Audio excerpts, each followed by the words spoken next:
Calling to order the Monday, September 15th, 2025, September regular board meeting for Huron City Schools.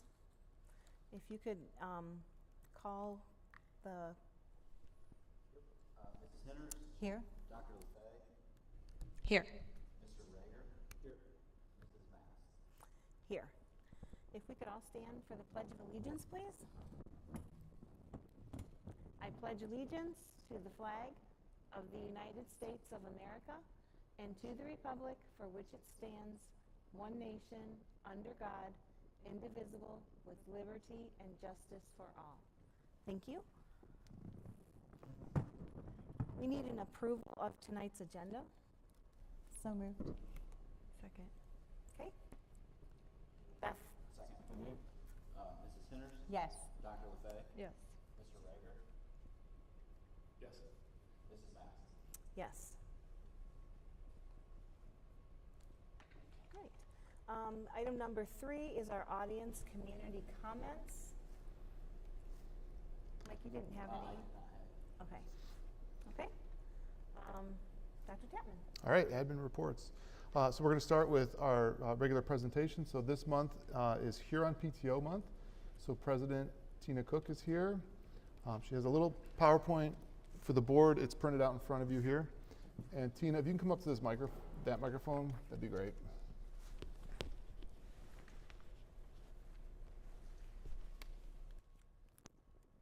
Hi, I'm Tina. I'm the new president for the PTO. So thanks for having us. You want to go ahead? So PTO is for everyone. It's going to continue to be our vision. So it doesn't matter how big, how small. We want you as part of our PTO. So something as simple as stapling papers in the afternoon for the Mumpkin sale. That's something that somebody can volunteer to do to help us. You don't have to come to meetings. It's not a requirement. Sometimes a lot of people Thursdays don't work for them. So we want everybody involved, and it doesn't matter how big or how small. 5 fun facts from 24 and 25. We have 49 paid members, which is up 9 from the previous year. We spent $16,558 on school resources. We budgeted $10,000 on teacher wish lists and requests, but only spent $5,238. So we really want to spend that $10,000. We really want to continue to fundraise and increase that, but we won't increase it until it all gets spent. The whole $10,000 gets spent. Over 800 books were donated through our book fairs, and then we had over 250 volunteer spots last year. Wow. Mm-hmm. This is our board, myself, Johnson, and our social media secretary, Amber Newcomer. Our fundraisers for the previous year were Mally's Meat Sticks 5K, Kroger Rewards, Mumpkins, Dino Domino's, Tiger Tinsel, and Box Tops for Education.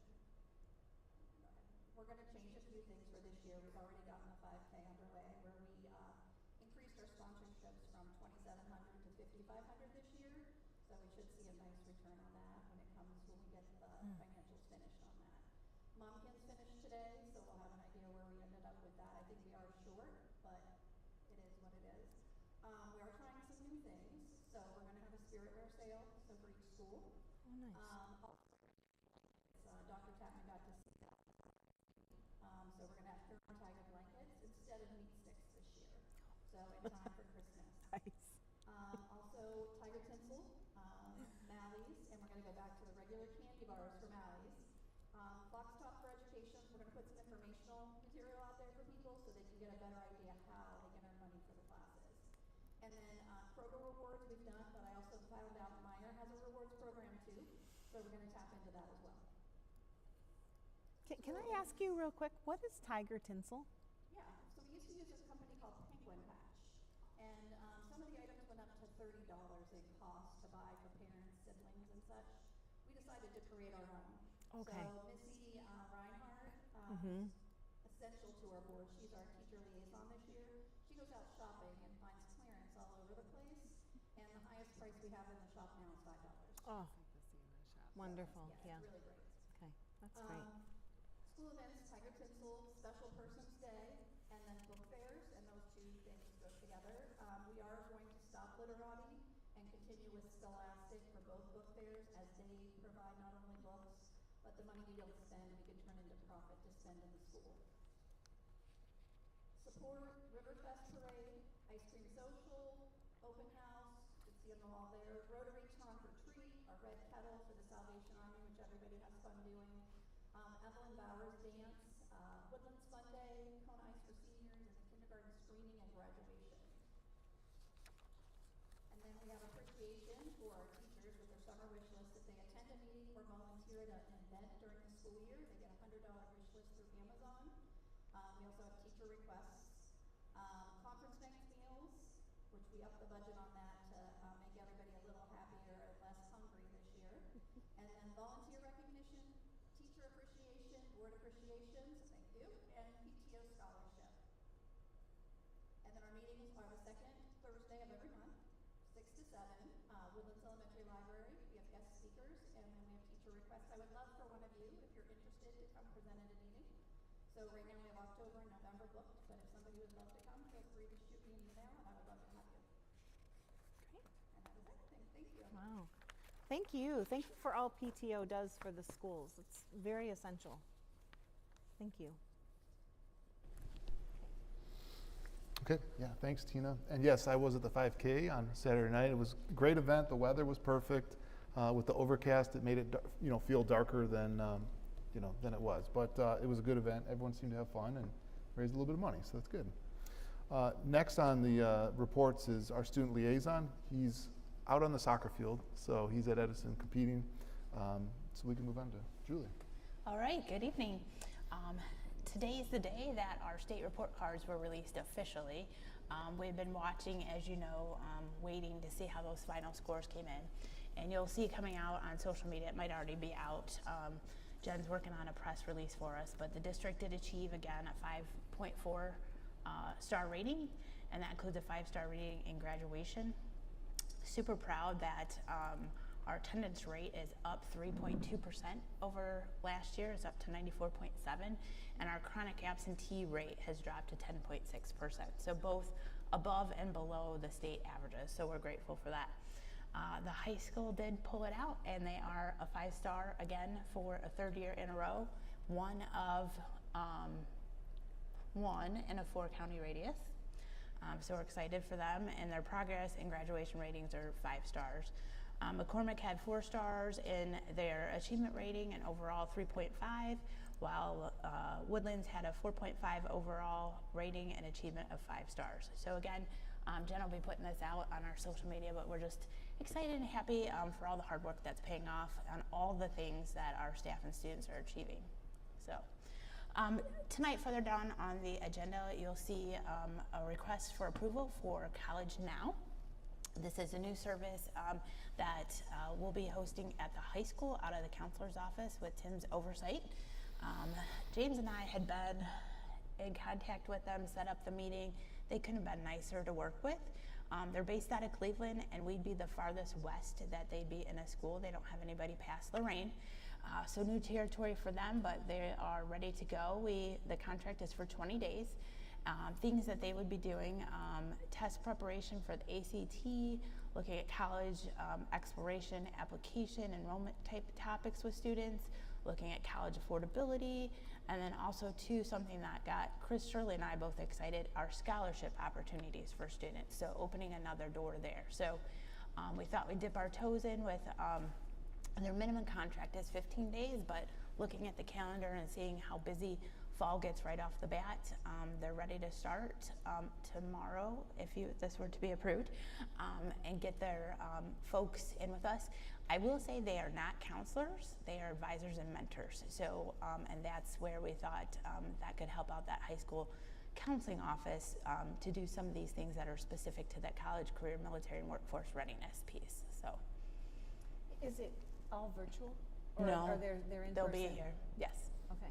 So they'll have access to students, they'll have access to families, and can answer the questions, of course. I can say firsthand, FAFSA has gotten easier, but it's still wonky. So even those that are seasoned parents at it still have questions. So they'll be a great resource for that too. And I'm assuming they're all credentialed and background checked and Yes. everything else since they have access to our students? Correct, and that is part of the contract too. Okay. Great. That's it. Okay. Mike?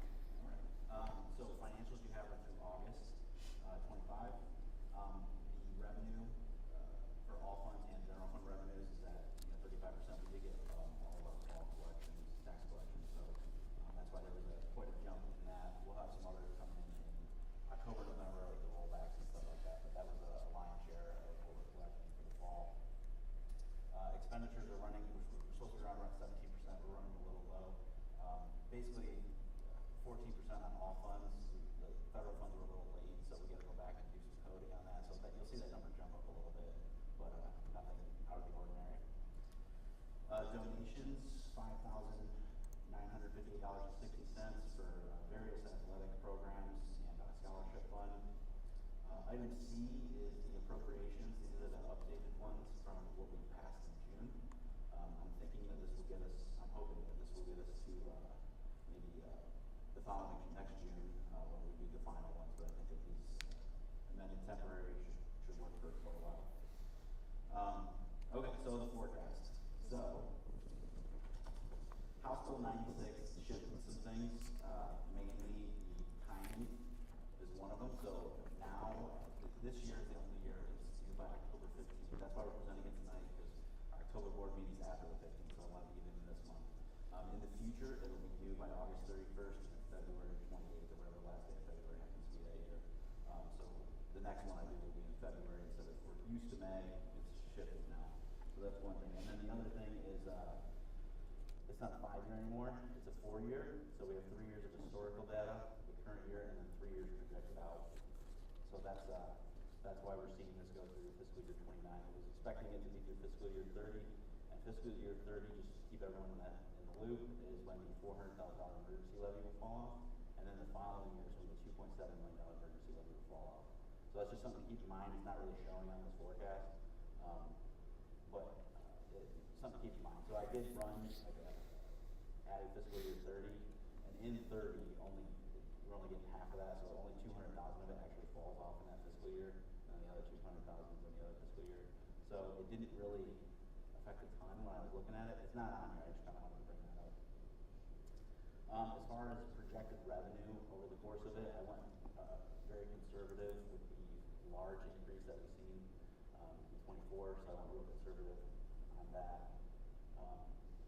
Expenditures, as far as that goes, looking at salaries, I took a union agreement, so we'll be negotiating with the HDA this spring, and we just did the HDA, sorry. So those negotiated agreements are in there, and then after that I just did 3%, just to kind of put something in. Healthcare costs for FY26 was 10%, and then for the remainder, for this year, and then the remainder of the years I did 13%, just because that's what we've been doing, and with healthcare, who knows? So I just wanted to have that in there. The big part of this is the transfers. Last year, you can see in FY25 there was $6 million that was transferred. Lion's share that went to the 070 account for capital projects. This year, I have right now 2.4 being transferred, and it's going to several different things. Lion's share that would also be to the 070 account, but with the SCRS change and retirement going down to 32 years, we've seen a lot of severance packages that have gone out, so we're going to put a little bit more in the 035 account as well. So that's just, it's slightly up, that transfer number is slightly up from the May one, so I just wanted to point that out. Overall, I will say that we just did the May forecast not long ago. So when I got into this, I walked into James' office and I was like, I'm not really getting a lot of differences here from the May forecast, but then I started thinking about it. It was really not, there hasn't been much that's happened in summer months, not much new data. So really, if you were to compare this to the May, it's pretty similar. There were some adjustments, obviously, but the assumptions for the most part, other than, like I said, the transfers that I talked about, and the healthcare went down 13 to 10%. Oh my God. I did include, I had a PowerPoint I had put together But in all reality, it's kind of just what I just said, so instead of flipping through the PowerPoint, I figured we could just talk about it. It's there if you want to review it, if you look at it and you have any questions, let me know. Any questions on the forecast? Or anything so far? Mike, can you just mention again, or James, the contracts, the two big union contracts, when they are up? Yeah, so we'll be doing the classified one this spring. Okay. This fiscal year, and then 27 Next year. next Yep. year. For Okay. certified. Okay, thank you. Okay. Any other questions for Mike? Okay. Other than that, all I have is I'm planning to do the PI budget forecast for you guys, and I hope to have that to you next month. to present. Okay. We did one more thing, I guess. Woodlands boiler system. We were replacing some pumps over there, and we started taking the insulation off some of the piping, and it's in rough shape. So we're getting some quotes on that. That's probably something that comes to you probably next month as well. I don't have any idea how much yet, but it sounds like a 070 project. So, and that's all I have. Okay. Great. Okay. Dr. Chapman? All right, good. So just to review items on the consent agenda. The first is payment in lieu of for transportation. And so those are students who are attending a district or a school outside of our district, and it's not feasible for us to transport them. So they're eligible for payment in lieu of by the ORC. Next is a new story contract that's for services for students with special needs. College Now is what Julie already talked about. And then letter D is Celine Health. So while we continue to have a posting open for a school psychologist, we have compliance and due dates, timelines that we have to meet for IDEA obligations. So this service provider is a virtual telepracticer and is going to provide service. And uniquely enough, this week he is in district, so he can meet staff and get a lay of the land and meet some of the kids. Typically, though, most of his services are going to be done virtual. Family health service contract. So this is for the community-based health services to be provided during the school day or in the school setting. And then letter F is with Ohio School Council. So they'll go out and do the bus bid process for school districts. And then basically they come back with a menu of if you want this type of bus or that type of bus and what features you want. Then that meets our obligation for the bid process, and we can go and select. So this is just committing that we're considering buying a new bus, and so we want to be part of that bid process. They want to know about how many numbers so that they can be bid out that way. No commitment to purchase, but we got to keep up on that replacement cycle so our high mileage and high year buses get replaced. Operating standards, so annually we have to approve the Department of Education's operating standards for students with disabilities. We could draft our own, but they have a model template that is recommended, and so that's what's before us. And then also North Point, letter H, North Point authorization and student handbook. So we have some students attending programming at North Point. They ride our buses to and from, and so there are times that we're supervising them, like on the bus. There's times, obviously, North Point supervises them when they're in school. So having that handbook, just like you guys approved the student handbooks in the spring for our students, it's same action here. For personnel, we have some high school staff that are seeking to be approved for Saturday school monitors, and that's assigned on a rotation basis as needed. So it's potentially every other Saturday, but it's usually once a month, if that, just based on need. And then same with home instructor. So we have another teacher being approved or recommended for approval for home instructor services as needed. So when the need comes up, we don't have to tell them to wait for the next board meeting. They can just start rolling. And then the last for certified personnel is approval of an administrative substitute. So our assistant principal at Woodlands is going to be taking a maternity leave. So he'll help cover that service need while she's out and go from there. He's an experienced retired school administrator, local, lives in the area, so we're happy to get him going, get him on board. And then under classified personnel, letter J, Megan Evans, she was a summer intern for us where the Erie County Community Foundation paid for 400 hours of her service to help us in August get ready for the start of the school year. She went over that 400 hours. I think it was 19. So we just have the board approving her for that pay because those 19 hours are coming from the district, not from the foundation. And then this Michelin, Jackie Michelin, we're recommending her to be an educational aide. She has previous experience in our district and in others doing those services, and she'll actually be supporting students at the North Point's Alternative Learning Classroom, Alternative Learning School, ALC. But she'll be our employee, so that'll work out nice. And she's ready to start service even a day or two before the student's going to start, so that way she can meet the team, learn the routines of the school and all that. So when the student enters, she's ready to roll. Supplemental items, a lot of buddy mentor, RESA mentor recommendations. These are all driven by the collective bargaining agreement. Swim assistant, and then the first one there, a volunteer volleyball scout. So he helps out with the digital management for the scouting. So have them there. And then letter L is stipends. So this is the IST coach. I think this is the last grade level that needs to be approved. All the others have previously been approved. And they provide services for intervention support team, so IST, helping individual students, working with staff, helping individual students to make sure their needs are met. Any questions on the items? And that's all I got. Yep, there's some other board discussion things, but for my part, that's it. I had one question on the Yeah. buses. Were we talking about one this year or two? Yeah, so what's our schedule we plan? Yeah, so 18 months ago, we placed an order for a new bus that arrived last week, and it went into arrived 3 weeks ago. It went into service last week. That's bus 2 now, and that took bus 12 out of the regular service, which it broke down, air compressor issue, and we got mechanic did a great job. So now we're talking about placing another order. So this fiscal year we'd have another bus purchase, because that one was technically last fiscal year, right? I'm looking at Mike, yeah.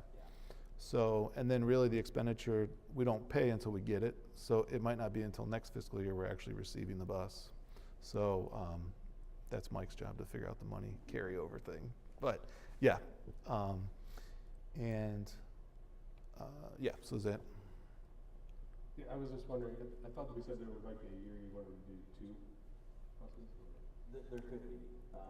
I checked with Chad, and we have one breakdown or something like that. We'll take a look at the years at some point. But you should have a PI. It's on that PI vote, so I'll definitely have more to report on that for next month. But yeah, I do think we had originally talked about somewhere in this next 4 years having a year. Yeah, and I think this may have been the year. The other 2 major significant purchases we made in transportation was work truck. So the work trucks are aging, and so we purchased a new one now, and then the idea is in 2 or 3 years, so 1 or 2 years from now, we'd buy the second work truck. It's necessary for obviously doing work around the district, but most importantly, pushing the plows. And then the other purchase that was it was on the schedule, but we accelerated it, is a new van. So we had a van, we only had one van in the district. It got in a fender bender, and it was out of service for 3 or 4 months. Because after you repair it, you still then have to get it inspected and certified and everything else. So in the meantime, we purchased a second van. So now with that other bus back in service, we have 2 vans. But those 2 purchases, they're not the same cost as a bus, because a bus is like 120 or almost 130. Yeah. Is that right? Okay, there you go. Thanks. But it kind of stretched out the bus purchases, so yeah. But What's the capacity of the vans? the vans, you can have the driver and 9 passengers, and that's state law. So you could buy like a 15-passenger van, but it's not to school code. Yep. Thank you. have a CDL for the 10-passenger? No, for the school vans, the 10-passenger, you just need to have a driver's license, and then you have to complete a 3-hour coursework and assessment, and then like a half-hour, 45-minute driving performance piece where you demonstrate safely crossing the tracks and all those procedures and stuff. So it is easier. Somebody to my right is thinking about getting the van part. So I had to take girls golf out, and I said, "You want to go for a ride?" And she's like, "Wow, this van's pretty nice." And the new van is actually really nice. It's got like a backup camera, so that's good. It's got lane departure warning, air conditioning, and some other nice frills. So I should say they're standard now, right? So we'll see. And then the other day I took boys golf out, and with the golf coach I said, "Hey, if you had this license, you could just do this." And he's like, "Yeah, I need to do it." So last summer he had some other commitments like a wedding and stuff. So he said this spring or into the summer he'll look at that. So yeah, it's easier to get that. You gotta do a physical too, but that's a stopover at corporate health. So I'm assuming they look at your driving record. they do look at your driving record. You can't have 2 or 4 points. You can't have more than 2 points. So yeah, there's some of that too.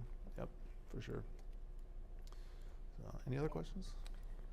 I guess I was just going to say that for now, with this College Now, is that more for counseling support or more direct? I mean, this is something we would have done even if we weren't down a counselor.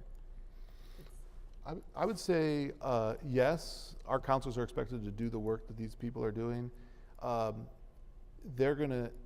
They are specializing in this college process, so they go to those like mega conferences where they're talking about the changes of FAFSA and they're talking about scholarship opportunities, and so they can kind of funnel it down.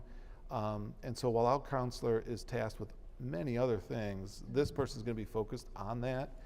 And honestly, some of that work is a little bit of grunt work, right? Like staying on the kids. Hey, did you get this done? And are you asking for letters of recommendation? And so when we included the counselor in the presentation, the school counselor in the presentation of their services, and she's like, "This is amazing." I felt, right? So it's not so much to like give the counselor resources, it's to give the students direct resources and kind of take some workload off the counselors. Yes, that's a good way to say it. Yep. Direct service for kids. Yep. Okay. So, yeah. Any other questions or comments? All right.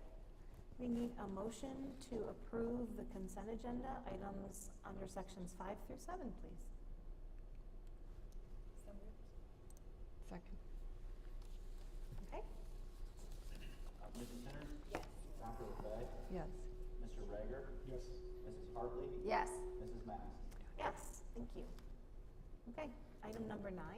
All right, so 9A, OSBA Capital Conference. I know tomorrow Mike gets to jump on the computer and schedule those hotel rooms. But looking at the dates, they're holding their conference a week later than they normally do. They normally hold it the second week. So just noting that it does conflict. So their conference is November 16th through the 18th. Our board meeting is Monday, November 17th. So I know not everyone's planning to go, but those who are, can we have a discussion about potentially moving the November board meeting either the Monday before, so the 10th. If we do the Monday after, that's Thanksgiving week and people might be traveling, or a different day the week of November 17th. That way those who want to attend the Capital Conference don't have the school conflict. So. Yeah, I don't think there's any reason we couldn't do it the week before, right? I mean, Mike, there's nothing reporting-wise that, No. okay, The week before we find out. okay. Okay, just, Okay. all right. So we'll plan on having that, and then we'll publish it out when we do the agenda and all that. Perfect. All right. And then letter B Good is catch. about, Good catch. on oh, that. that was actually Mike that caught it. So give him credit. So letter B is student safety reporting. So this is my first superintendency. It's the start of year 4. And you learn a lot, but you prepare a lot, but there's some things you learn on the fly. So one of those is being reminded that there's Ohio Revised Code that requires me to provide a report to the board president semi-annually, and then to post that report on the district website about bullying. So the number of bullying reports that came. So in the spring, when we started reviewing all of our student safety processes, that was identified as a need. So got that done. Principals reported it to me, and I shared it with the board president and then posted it on the website. I know that there were some questions about, wow, these are like really low, like 0. You can't get any lower than 0. So last week, leading up to last week, but last week, discussions with the principals, right? And I'm like, let's read our policy. Let's see what it says, right? And so it needs to be any written or verbal report to the building principal or assistant principal regarding bullying. And the principal said, yeah, but that's like a buzzword. So sometimes even little kids will be like, he's bullying me. But when we look into it, it doesn't meet the definition of bullying. So a couple of key points of bullying is it has to be one student towards another more than once, and it has to be this imbalance of power. And so when the principal looks into it, it's like, well, they were both picking on each other, so it's not technically bullying. And I said, correct. It was still reported as bullying. So we need to count that in the count. So they had a little hesitation about that because they're like, again, it's a buzzword. So I said, well, we need to report when you guys or gals, because we have Jess Taylor now, but when the principal or assistant principal gets a report of bullying, it counts. And so I did note in this cover paper that some districts have added language to their policy about that have been substantiated. And so our policy does not have that language. And so I told the administrators, we need to report when it's been reported to us, we need to count that. So other districts did add some language about that is like a report of bullying that can be substantiated. So our numbers with this new following the policy to the T, I anticipate they're going to be higher. And even when we compare them with other districts of comparable districts, we may be higher because other districts' policies might say that can be substantiated. And that's okay, just a point of note. And then it's semi-annual, so in January, there'll be a report for incidents that occurred between July 1 and December 31st. And then in July, there'll be the second part of the year, January, of incidents that happened January 1 through June 30th. So that lines up with school fiscal year, and sort of the opposite of a calendar year, but yep. And then really looking at the spirit of that bullying and the report, I reflected on, what are some other student safety incidents or events that we do that might be worth for transparency to the public and families, including in the report. So there's 2 others.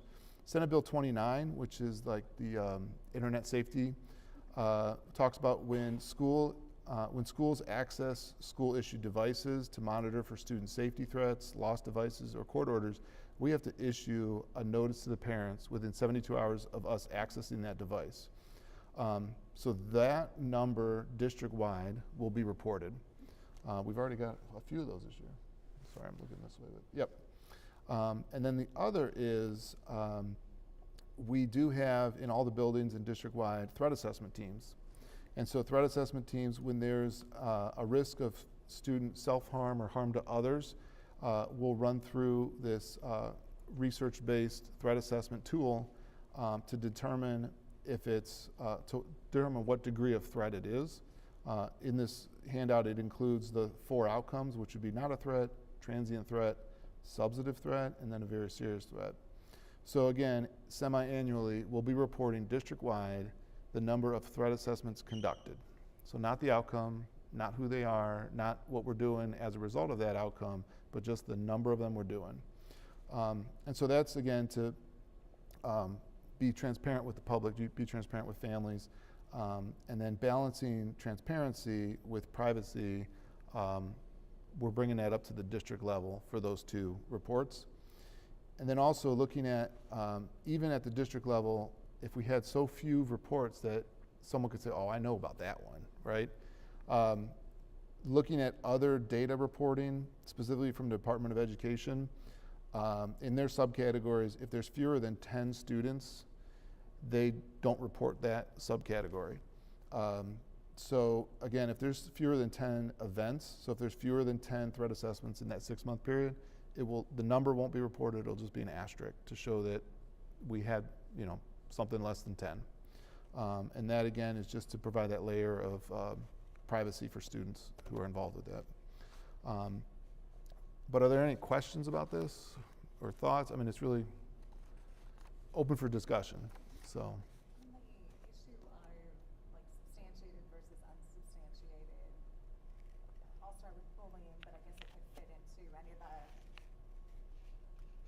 categories. Can't you just report out substantiated, unsubstantiated, and then a total so that we're not, it's transparent in the sense that these are the number of total reports, but then it's clear and I think it's also probably useful to know the number of investigations that are being done, and then also kind of the substantiated, unsubstantiated rate. You could probably even, I don't know how much creativity we are allowed to have, but you could probably have a drop-down menu of 3 or 4 reasons why it's unsubstantiated. Yeah, so again, a district that is stuff considered. A district our size, well, I guess let me start with policy. So following the bullying policy, our policy doesn't have anything about substantiated or not substantiated. So if someone reports to the principal or assistant principal, ding, that counts, ding, that counts. And I explained to the principal, I go, now if a kid comes up to the bus driver at the end of the round and says, hey, Billy was bullying me, he did da, and the driver's able to say, well, what went on, and resolve the issue there, that was not reported to the principal or assistant principal. So to me, we're not going to have to run around to all of our employees and find out, did anybody say bullying to you? It's only those reports that are reported to the principal. Because that driver who gets that might say, yeah, I think this might have some merit. They go to the principal and report it. That would count as a report of bullying. So we're just going to, the number that's reported, we're going to follow the policy, the number that's reported to the principal or assistant principal. And then as far as the threat assessment outcomes, not a threat or substantive threat or transient, again, the district our size, we potentially could have so few, and also the size of our district, people know each other, that they could figure out who the kid was that was a substantive threat. And so for protecting students' FERPA rights, we don't even want to report necessarily the outcome, just that a threat assessment was done. So, yeah. So what is best practices, though, when you gave that example of the bus driver has a student come up to them and say, so-and-so was bullying me, and then the bus driver resolves the issue? What's best practices? Should the bus driver report that to the principal, even though they feel like they could handle the situation? Yeah, I would say if the bus driver, through resolving it, says, yeah, that was bullying, then the driver should report it to the principal. But even if the bus driver says it isn't bullying, should the bus driver report it because a student came up to that bus driver and felt that somebody was bullying them?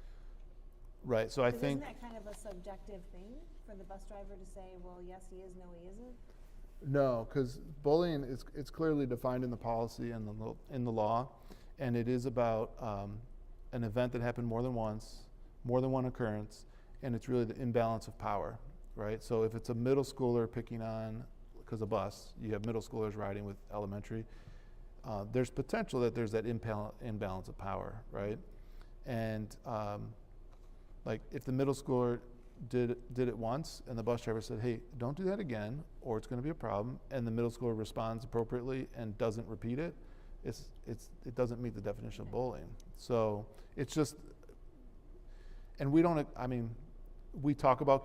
to kids about bullying, we talk to families about bullying and what it is, what it isn't, but they know it's a buzzword, and so they might say it not realizing that, well, what you're saying is you need help because there's something going on, but it doesn't meet the definition of bullying. So yeah. Okay.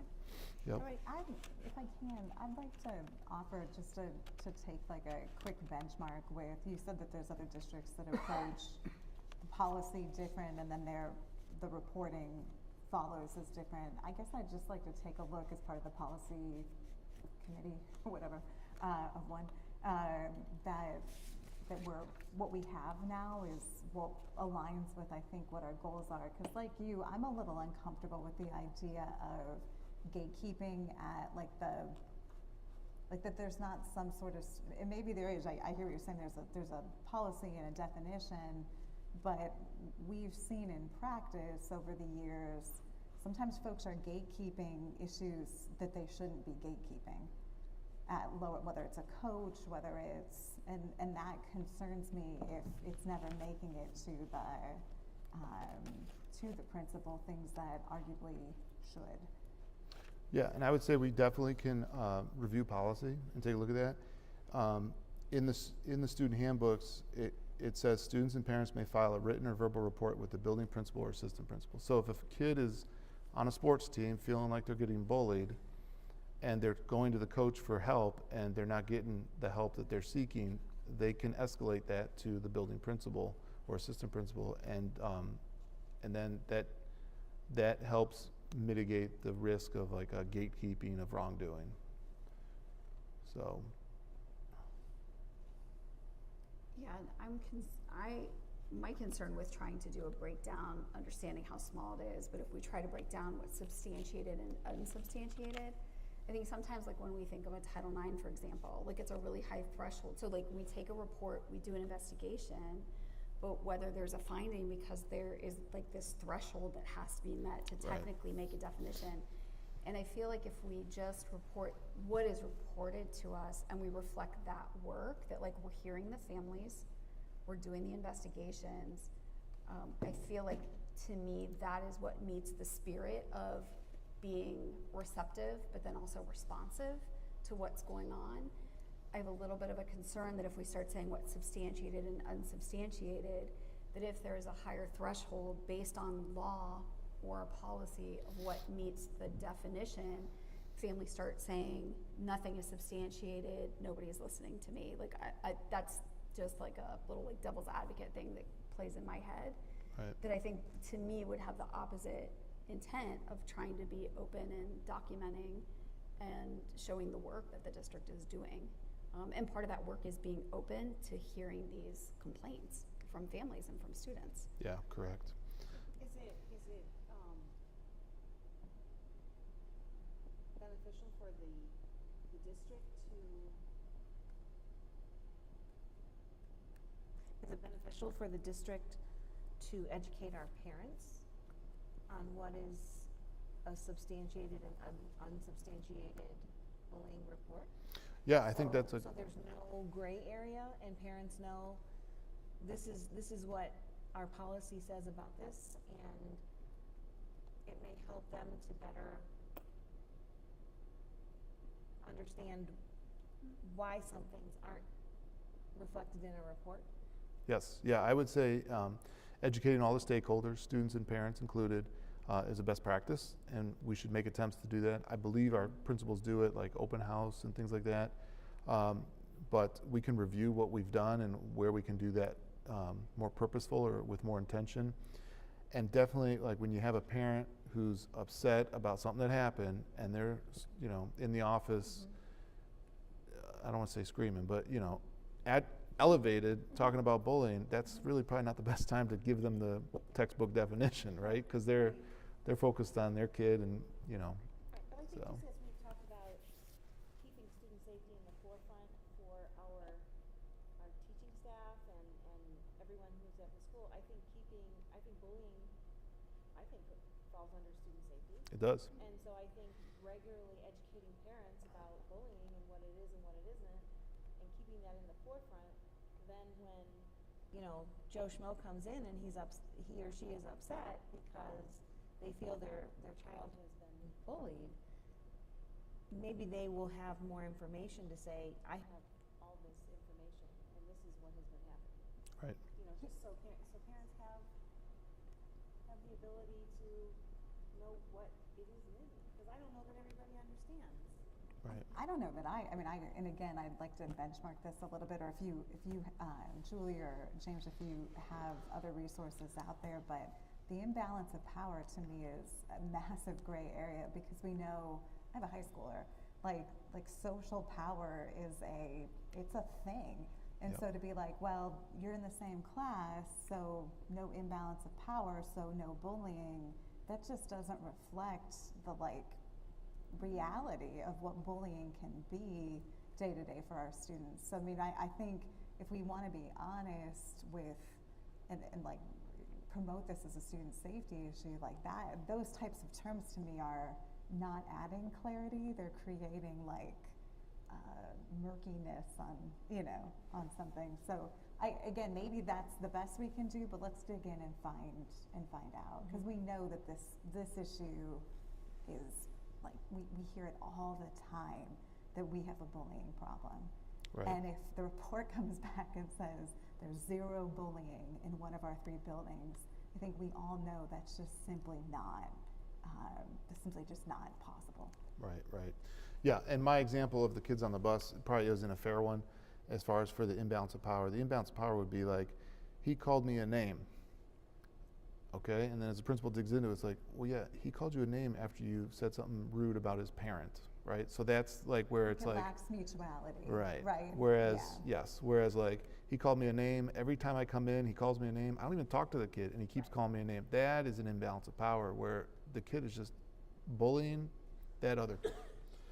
So yeah, but yeah, I think parent education information is good, especially when they're not at a, like elevated state, but as more of a, like a public information And I think production. it's great that principals are educating parents at open house, but I don't think parents are listening at open house.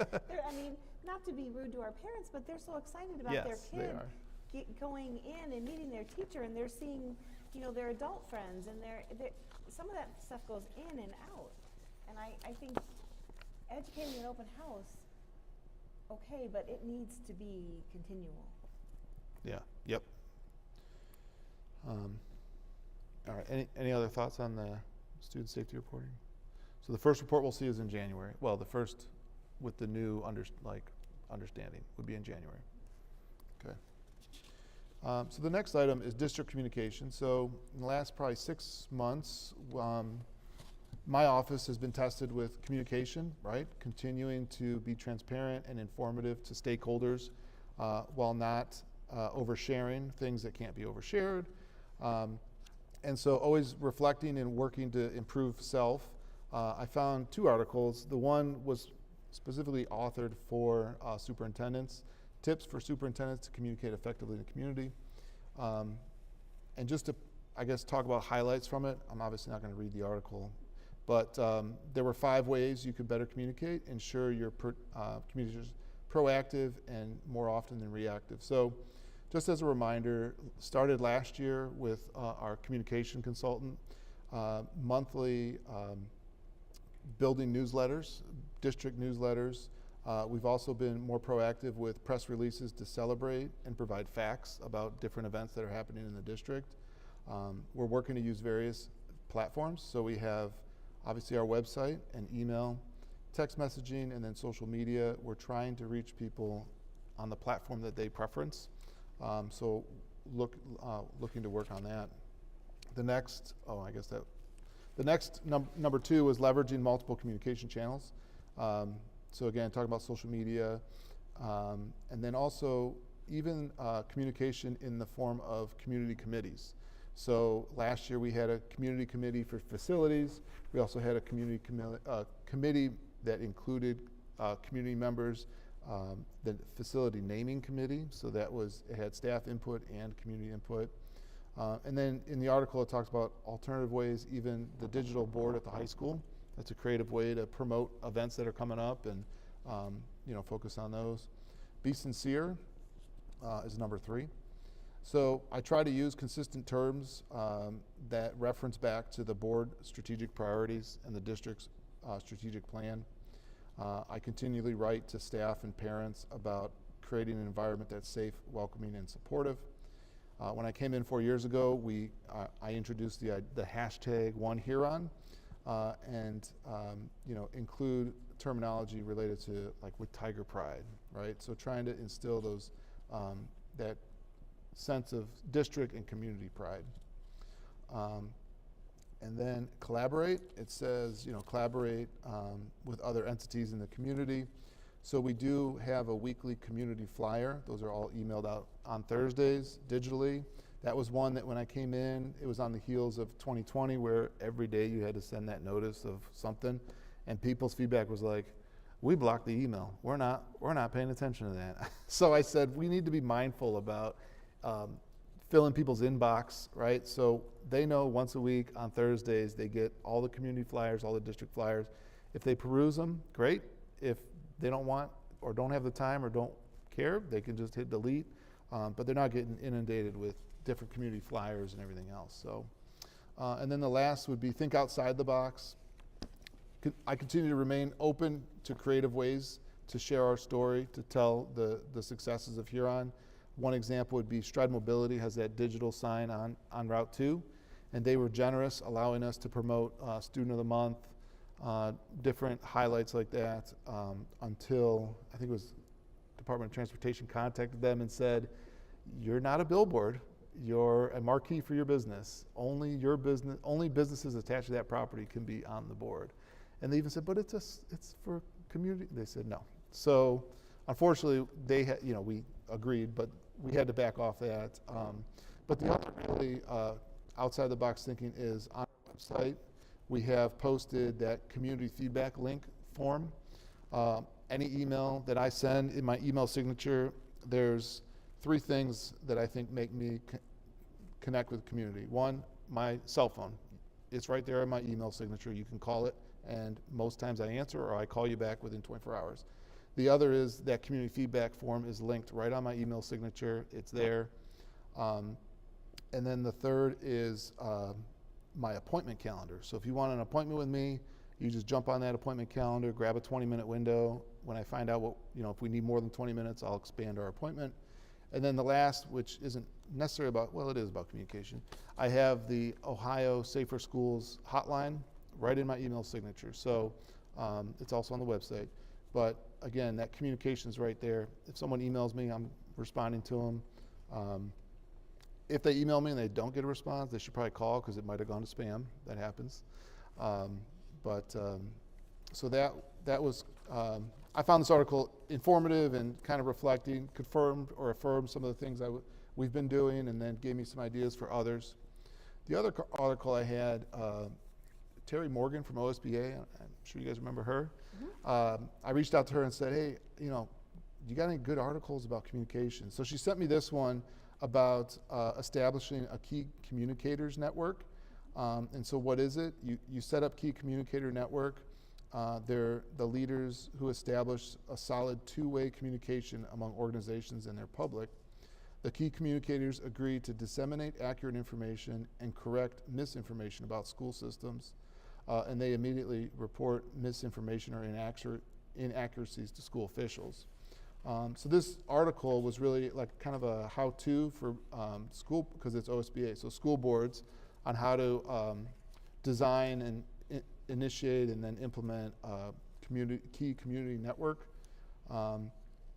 Again, establish two-way communication, a quick pulse of the community, and then it talks about research shows that people believe their friends and neighbors more than they believe the media. I would say that's very true.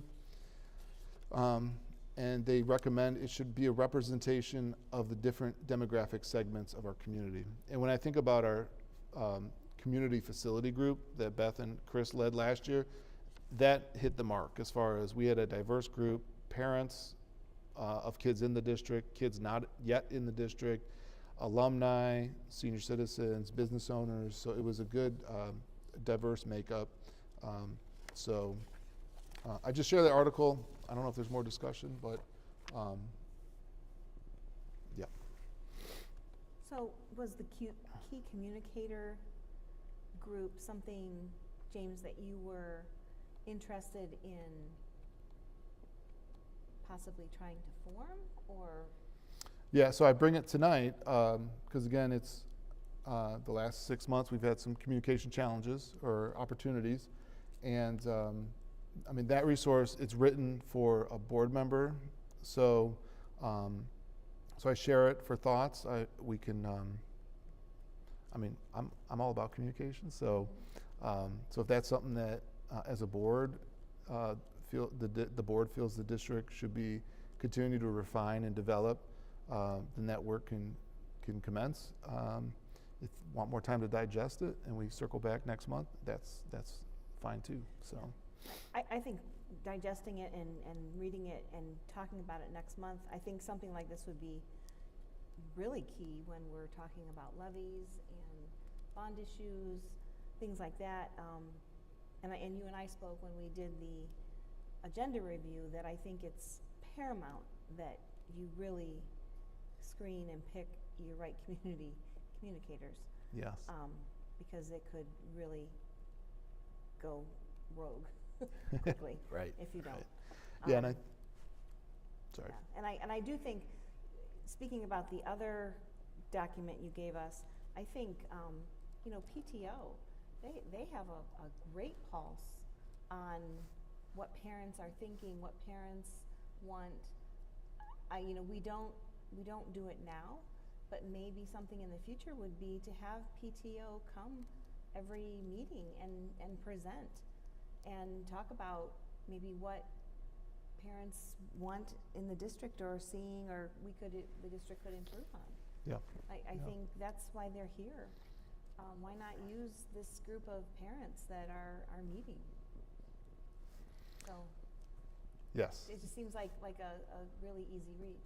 It is. Yeah. No, they're fully engaged. PTO's. Things brought up at our meeting Yeah. that we could definitely bring back to you, so that's great. We just do it after 5 o'clock, though. Yeah. Sorry, we had to. Work till 5. Yep. We try Yeah. to get here as fast as possible, so apologize for moving. Yeah. No, you're good. You're good. Yeah. So. I don't know, just as, Yeah. No, that's good. Some good thoughts. Thank you. okay. We are to item D, new business. Does anyone have any new business they'd like to bring before the board? I'd just like to congratulate Chris, your son, on band for, wasn't it? Oh, yeah. Geor- He made the, Yeah. their Yes. highest level band at Yeah. Georgia Tech in Yeah. F1 this week. Yeah, That's awesome. that's pretty remarkable. So congratulations. And he got to storm the field in his second home game, so, this weekend. That's So great. he's starting off well. Yeah, well, congratulations. Yeah, I just wanted to, I guess, recognize, I mean, my son Nate sent me the article today about the 4.5 stars. I mean, that's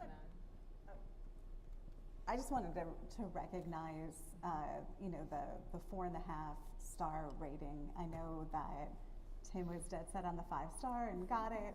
I'm sure, but it's a big deal, right? Because it's not as, they change the rules every year as to what gets you that rating. And, we are standing out in an area of, pretty good education. Like, we're standing out at the top. So thank you, Yes. James, Julie, Tim, Brian, Mark, and, all of the teaching staff and everybody else who helps. Like, that is it's a huge deal, and it makes us proud, and I think to the community, if you're wondering what the best school system to send your kid is in definitely in Erie County, if not the broader county area, this is it, and doesn't happen by accident. So thank you. Yep, thank you very much. Yes. Good. Makes it really fun when, there's parents from the region and well, I'm not sure where she's, I'm like, well, you send them to the best. And I'm That's well, right. I think it's this school. And I'm like, really, have you looked at the ratings? Because here's Huron. So, yeah. But congratulations and thank you. Yep. Yep, thanks for all your hard work. Does not go unnoticed. All right, item number 10, executive session. I don't believe we need a reason for executive session this evening. Our next regular meeting will be Monday, October 20th, here at McCormick, and at 6 p.m., our regular time. And we just need a motion for adjournment if there's nothing else. Mhm. I move we adjourn. Okay? Second. Mrs. Hartley, Yes. Mrs. Henners, Yes. Dr. LaFay, Yes. Mr. Rager, Yes. Mrs. Mack.